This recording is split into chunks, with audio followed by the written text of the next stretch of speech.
morning, babes. We love you, and babes, we are so glad to have you here with us today. Cheers to you queens and kings. Cheers, babes. Because, babes, tonight we learned two things. Retirement home queens are hustlers, and apparently cheesecake is way more emotionally demanding than we expected.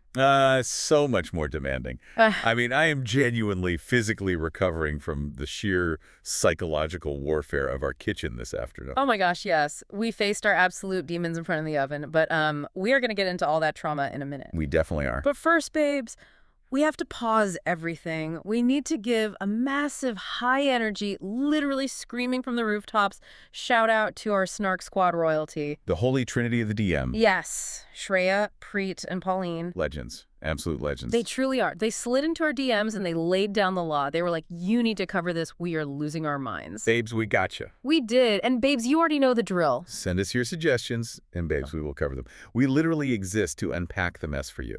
We really do. Even when we are, like, currently navigating a massive international level crisis of our own. Oh, the crisis is severe. Because, babes, your podcast merch still has not arrived. It's not just delayed, it has entered an absolute logistical void.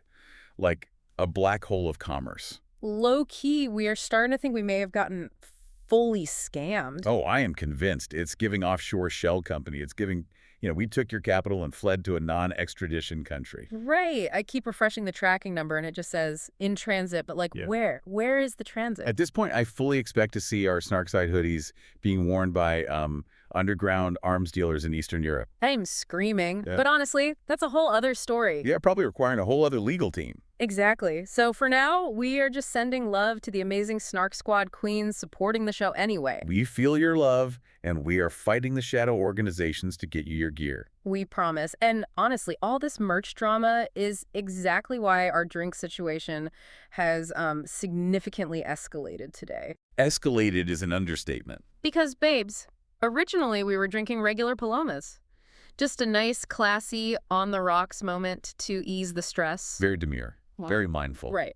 But the ninja slush started calling our names. It didn't just call. It emitted like a low-frequency siren song. I'm telling you, that appliance is becoming entirely too powerful. It really is. I am genuinely concerned it's gaining sentience, analyzing our emotional vulnerabilities, and just taking over the kitchen hierarchy. I welcome our new slushy overlords because, babes, now we have frozen Palomas. And honestly, these are amazing. They are so good. I'm taking a sip right now, and I swear the thermodynamics of this drink are completely rewriting my brain chemistry. Well, there actually is a physiological mechanism behind that, When you consume a frozen drink, the drastic drop in your core temperature forces your nervous system to momentarily pause its fight-or-flight response. Wait, really? Is that science? Yes. It literally freezes your anxiety. So it's not just a cocktail, it's a tactical coping mechanism. What's your all-time favorite frozen concoction to, numb the pain? Oh, I am an absolute sucker for a frozen mango margarita with a heavy rim of tagine. You get the sweet, the freeze, and then that spicy burn that reminds you you're still alive. That is a solid choice. Very chaotic. But if we are getting truly chaotic, give me a frozen espresso martini. I want the soothing brain freeze and the caffeinated panic attack hitting my bloodstream at the exact same time. See, that is just reckless. You're giving your heart mixed signals. I prefer the classics. A frozen Negroni. Ooh, sophisticated. Right. It communicates to the world, I am an adult who understands botanical bitterness, but I also desperately want to drink this through a neon bendy straw because life is hard. It is the perfect duality, and we needed that frozen comfort today more than ever. Oh, desperate. Because, babes, we were originally going to make an actual cheesecake before recording. The sheer hubris, the unadulterated delusion to think we possess the culinary discipline to execute a water bath on a Tuesday. I am sweating just thinking about it, because apparently true cheesecake takes hours. So many hours. You have to mix it perfectly so you don't get too much air, then you bake it in a pan of boiling water, and then... this is what broke me. You have to turn the oven off, crack the door, and leave it in there for an hour. And then chill it overnight. It's a hostage situation. Babes, we simply do not have hours. We have microphones, a schedule, and zero patience. Not to mention the engineering nightmare of the string form pan. I was looking at that metal latch like it was an ancient, cursed artifact. One wrong move and the bottom drops out. Exactly. A tidal wave of cream cheese into the bottom of the oven. It was a structural failure waiting to happen. So instead, We made cheesecake brownies. A tactical culinary retreat. But it was still pure kitchen chaos. I mean, I messed up the measurements for the cocoa powder because someone, I won't name names, was too busy reading Reddit theories aloud. The theories were important context. There was flour coating the ceiling fan. I almost completely gave up and ordered delivery cookies. We were on the brink. But then, the caramel drizzle moment happened. It was a beautiful redemption. The edges were looking a little tragic, a little burnt, so we deployed the store-bought salted caramel. We just aggressively drizzled it over the top to hide our sins, and suddenly we were completely revitalized. Trying to pretend we were professional pastry chefs. We plated them up, and, babes, we brought the cheesecake brownies with you while visiting Joan and Felicia. Our OG Snark queens at the retirement home. Yes, and babes, they loved them, mostly. Well, let's be accurate. Joan took one bite, looked me dead in the eye, and said, a bit dense, aren't they? She is ruthless. And then she proceeded to eat 3 more while maintaining unbroken, judgmental eye contact. The roasting from those two is nonstop. Felicia literally pointed at my outfit and asked if the talking into the microphone was ever going to pay for my retirement. She did. She asked if we were ever going to find real jobs with a 401k. I was devastated. But the real devastation happened after the brownies. It really did. Because, babes, we thought it would be fun to teach them beer pong.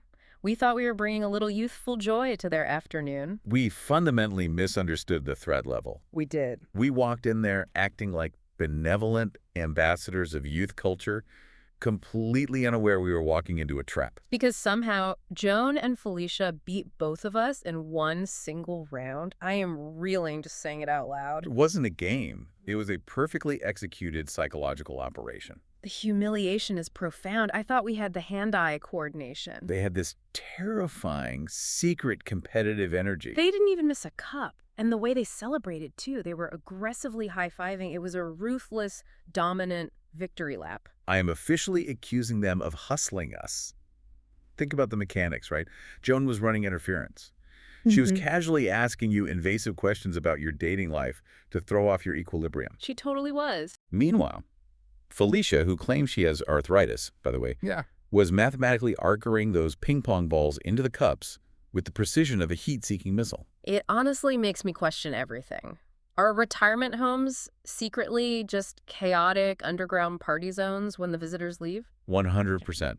They are running rackets in there. The crocheting is just a front. I am emotionally devastated by the loss. And it's fascinating, really, because it just proves that the greatest advantage you can have in any conflict is being underestimated. Wait, I see what you're doing. Which, if we look at the broader picture of coordinated psychological operations, ruthlessly exploiting trust and people misrepresenting who they really are. You are threading the needle. The grandma's hustling us is the exact same foundational concept as an undercover operative burning their target. Oh, absolutely. It is all about the illusion of safety.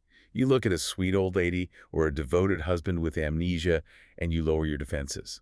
And that is exactly when they strike. Which brings us perfectly to the glorious, unhinged mess that is the Season 2 premiere of Citadel. Yes, finally. Let's get into the recap.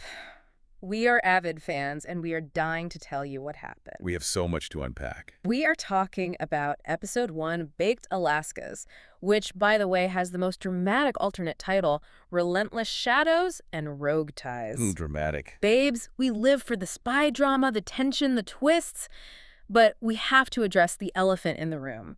The fandom has been incredibly messy leading up to this. The online chatter is a completely divided battlefield right now. We spent hours reading the boards, and there's this massive split. Huge split. On one hand, people are saying it feels like it's been 10 years since Season 1.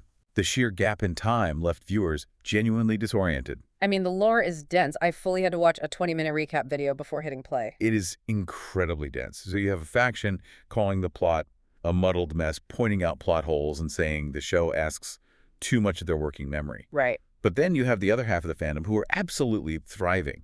They are calling Season 2 a massive upgrade. Tighter pacing, more humor, elevated action sequences. The girls are fighting online.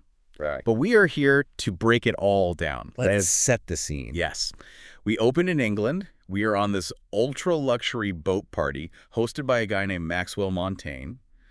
The vibes are wealthy. They are shady. And this is where we meet James Hutch, played by Jack Reynor, who is bringing an entirely new, deeply chaotic energy to this universe. I am obsessed with Hutch. He is hilarious and completely unhinged. He doesn't sneak in with a gadget. He literally just bribes a security guard with cold, hard cash and then fights his way into the VIP cargo hold. Well, let's analyze this opening because it plays with the classic spy trope beautifully. Right. Usually the suave spy infiltrates the party, right? Huh. James Bond at the casino. But Hutch goes in like a blunt instrument. Yeah. He violently interrogates this smuggler guy under the absolute conviction that these guys are moving cartel drugs. Exactly. He forcefully pops open this massive reinforced cargo crate expecting bricks of contraband. And it's Stanley Tucci. It is Stanley Tucci. Imagine hyping yourself up for a massive drug bust and you unbox Bernard Orlick instead. It's the ultimate bait and switch. Honestly, finding Stanley Tucci in a box would be the absolute peak of my entire life. I would just seal the box back up and take him home to make me risotto. I mean, same. But in the show, this is a massive deal. It means Bernard's revived, but he's been compromised and smuggled out like cargo? Hutch forces Montaigne to disclose who bought the cargo, and the answer is Paulo Braga. Right. Paulo Braga, the Brazilian billionaire and heavy-hitting Manticore funder. Which immediately shifts us to Marseille, France. And babes, this is where it stops being a standard spy thriller and veers into straight-up sci-fi psychological horror. Oh, it's so dark. I reacted with absolute visceral horror to this entire sequence. Braga has Bernard captive in this high-tech facility in the forest, and he's forcing Bernard to develop this horrific microscopic brain chip. A neural implant specifically designed to completely override human free will. Babes, the tech test they do the next morning, it is going to haunt my nightmares. Braga and his terrifying operative Joanna drag out this local man named Arnaud. They secretly installed the chip in his brain. Yes. And Braga, holding a tablet, literally forces Arnaud via remote control to pull a gun and murder his own brothers, Raphael, Mael, and Louis, just executed in the woods. And we have to remind the Snark squad exactly why Braga targeted these specific brothers. Over oranges. Yep. Braga claims he used them for the test because they stole oranges from his farm. Over citrus fruit, babes, the absolute petty, unhinged melodrama of a billionaire. It is the absolute peak of disproportionate retribution. You're going to spend hundreds of millions developing mind control, and you test it on guys who took your fruit. It perfectly encapsulates the pathology of the ultra-wealthy in these narratives. They view human life as completely disposable. But analytically speaking, Braga's management style here is deeply flawed. How so? Look at the mechanics of the tech. Arnaud kills his brother, but immediately after, the chip glitches. The control momentarily drops. Arnaud regains consciousness, looks at the bodies, and starts weeping uncontrollably from the trauma. Which is so heartbreaking. The actor played it so well. Phenomenal acting. Yeah. But from a villain's perspective, it's a massive engineering failure. The chip controls motor functions, but it completely fails to suppress human emotion. Right. He still feels the guilt. Exactly. So Braga gives Bernard an ultimatum: fix the emotion glitch, and you have exactly 10 days to do it. 10 days to rewrite the human brain. Yes, because in 10 days, the G8 summit is happening in Scotland, and the Russian president is attending. Braga clearly wants to slip this chip into the Russian president and hijack a nuclear superpower. The stakes are insane. But giving a hostage engineer a 10-day sprint deadline to debug empathy from a neural implant. Terrible project management. And of course, he threatens to track down Bernard's daughter if he fails. The tension is suffocating. But honestly, Braga's arrogance leads directly to my favorite action sequence. The legendary food tray escape. Oh, this was incredible. Because the absolute second Braga leaves for Paris, Bernard makes his move. He capitalizes on a microscopic lapse in security. A guard brings him a standard meal, and Bernard, who we really only know as the snarky tech guy in the chair, suddenly taps into some latent John Wick energy. The choreography, it is so fast-paced. He literally weaponizes a stainless steel food tray against heavily armed Manticore guards. I have to sarcastically praise the tactical utility of cafeteria supplies here. Manticore is supposed to be this elite, global shadow syndicate, and their special forces are getting absolutely bodied by a middle-aged tech genius wielding a lunch tray. I guess military-grade stainless steel is the ultimate armor. I was screaming at my screen. He's deflecting bullets with it, causing blunt force trauma. He grabs a gun, he's shooting down the hall, but he gets cornered. He was out of bullets, seconds from being executed. And then, bam, the doors blow open, and Hutch arrives at the exact right millisecond. The timing is aggressively, miraculously convenient. But we accept it because the dynamic it sets up is too good. Hutch saves Bernard, and we get a massive lore dump. We find out Hutch actually went rogue from the CIA. Right. Because Braga tried to assassinate a woman Hutch cared about after she found out Hutch was secretly funneling money to terror cells. Wait, which means Hutch is messy. He is incredibly shady. He was funding terror cells. He is a completely compromised asset, a rogue ex-CIA operative with a ledger darker than Manticore's. He operates entirely in the gray area. But that is exactly why he and Bernard work. Bernard realizes they need to build a new network of spies, and I love the specific recruitment criteria. He says they need agents who are orphaned, burned, outcasts, psychopaths, but loyal. It's the ultimate chaotic team-up. It's like the island of misfit toys, but with high-powered sniper rifles. And babes, speaking of amazing additions, we have to talk about the cast. The new additions are carrying the narrative weight this season. Matt Berry has joined, bringing that bombastic humor we desperately needed. And Merle Dandridge as Joanna Malvern, she commands every room. Terrifying executive henchwoman energy. They add so much texture to the world, but while all this billionaire nonsense is happening in France, we have to check in on the domestic spy disasters. Yes, starting in Germany, with Nadia, our absolute queen, Priyanka Chopra Jonas. She is incredible. So Nadia is hiding out off the grid with her young daughter, Asha. And babes, the emotional reality of this scene hit me so hard. It's bleak. They are living in this cramped apartment. Asha is so intensely resentful. She wants to be a normal kid. And to make matters worse, she's complaining about this neighbor's baby that is just screaming through the thin drywall. Honestly, it is a highly relatable grievance. If I'm already stressed out, hiding from international assassins, the absolute last thing my nervous system can handle is a screaming infant blowing out my eardrums. Exactly. You're already on edge. The sensory overload would break me before Manticore even had to try. But then the baby suddenly stops crying. And in the context of a spy thriller, that abrupt silence is the most terrifying sound on television. It sent actual physical chills down my spine. Because we know it's not because the baby drifted off to sleep. It's because Manticore found them. Yep. Aparna, this ruthless Manticore operative, infiltrated the building. She busts through Nadia's door, and what follows is one of the most brutal, claustrophobic, hand-to-hand fights I've seen in a long time. The choreography strips away all the glamour. No fancy gadgets, just sheer survival instinct, throwing each other through cheap furniture. It is messy and desperate, and Asha is just cowering under a table watching her mom fight for their lives. Nadia barely manages to overpower Aparna, snapping her neck. And then they have to flee into the night with literally nothing. But the aftermath is what completely devastated me emotionally. They are on a train, traumatized, and Asha looks at Nadia and begs her to teach her how to fight. Yeah, that was heavy. She wants to learn so she can help next time. Babes, my heart shattered. You are witnessing the exact moment the cycle of violence infects the next generation.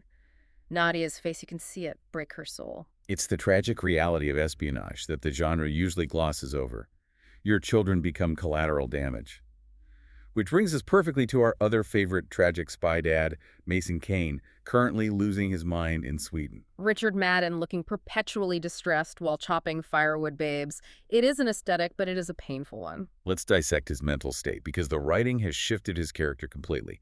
In Season 1, his memory loss was just a convenient plot device. The mystery box. All right, he was the innocent, confused guy. But now, his memories are fully restored, and it is a living, breathing torment. It is actively ruining his marriage. Ruining it, because think about it from Abby's perspective. Exactly. She fell in love with Kyle, the gentle family man. Now she is staring at Mason Kane, a hardened, lethal Black Ops operative. They share the same face, but they are completely different operating systems. And their daughter Hendrix isn't even with them. She's with Bernard's family for safety. So Abby is in a cabin with a killer she barely recognizes. And Mason is having a complete psychological meltdown.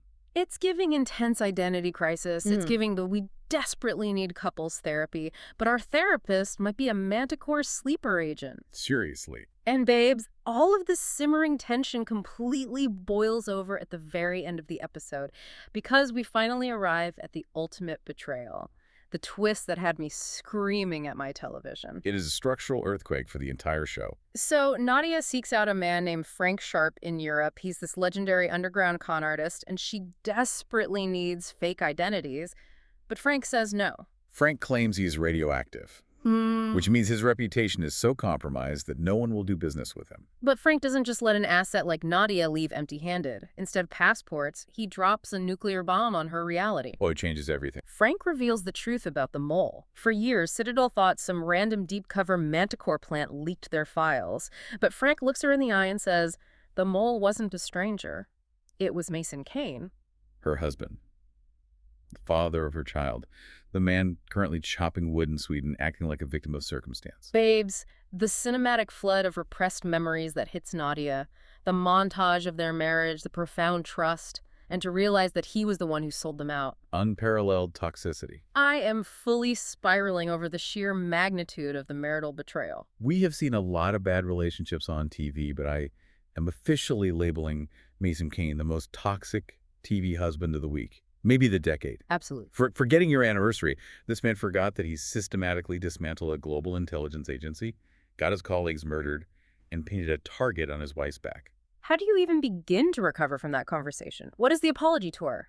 Hey, honey, I know you're mad, but I had amnesia, so technically I forgot I'm the reason Gabriel Leone is hunting us. That doesn't fly in couples counseling. You take the fake identities, change your hair color, and leave Mason in Sweden. Right. But analytically, it reframes his identity crisis. He's not just struggling with being a killer, he's struggling with the subconscious guilt of being the ultimate traitor.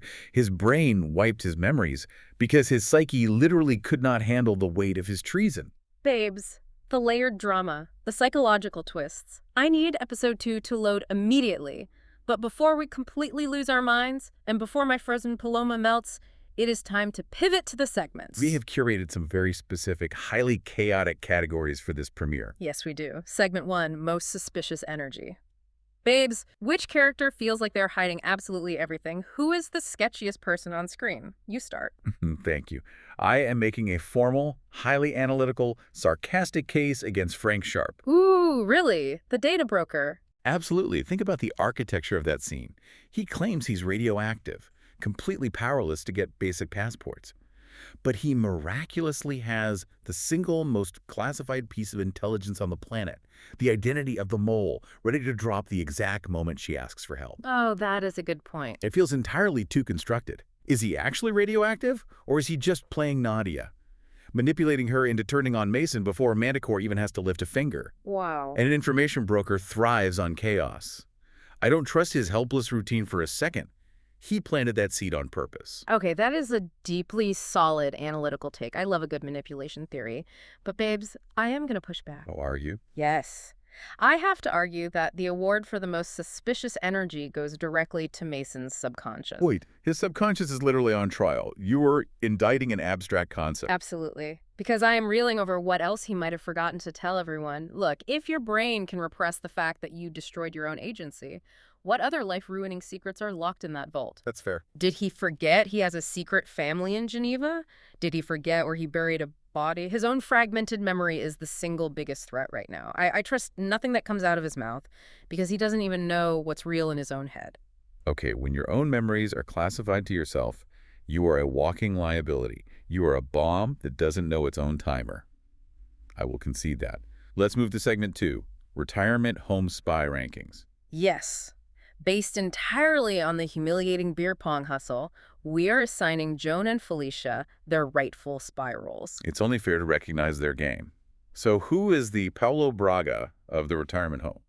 The mastermind, making the ruthless moves behind the scenes. Oh, that is absolutely Joan. Joan is the Braga. She is the psychological warfare division, sitting in her floral armchair, sipping chamomile tea, methodically breaking down my self-esteem. She dismantled us with words. She didn't even have to throw a ping pong ball to win the mental game. Right. Which, by default, makes Felicia the Hutch of the operation. Yes, the chaotic lethal muscle pulling off the impossible shots. Felicia was the kinetic energy, sinking cups with a dead-eyed stare. Complaining about her sciatica while aggressively sweeping our money off the table. They are a lethal two-woman syndicate. Manticore absolutely wishes they had Joan and Felicia on the payroll. Okay, moving on to segment 3.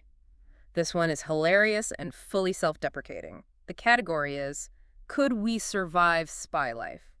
I think we know the answer to this, but let's break down exactly why we would fail. The core question is, would we survive being undercover? And specifically, who would crack first under pressure? Look, I know you love the aesthetic of the spy genre, but you would absolutely, without question, crack first. Excuse me. And you wouldn't even crack under intense Manticore interrogation. You would crack because you couldn't handle the lack of basic amenities in a secure safe house. I am feeling deeply uncomfortably seen right now. Picture it. Day 3. Locked in a damp concrete bunker, no windows, MREs for dinner. You would look at me and say, babes, I'm spiraling, the vibes are atrocious, and there is no artisanal popcorn. Oh my God, I would. I am calling Manticore on a landline and surrendering my coordinates for a decent charcuterie board. It is entirely true. I need my little treats to maintain my sanity. I would 100% try to order Postmates to a classified CIA black site. You would tip the driver in state secrets. But let's be fair, because you are analytical, sure, but who would accidentally expose our deep cover identities immediately by posting a picture of a frozen Paloma on their Instagram story?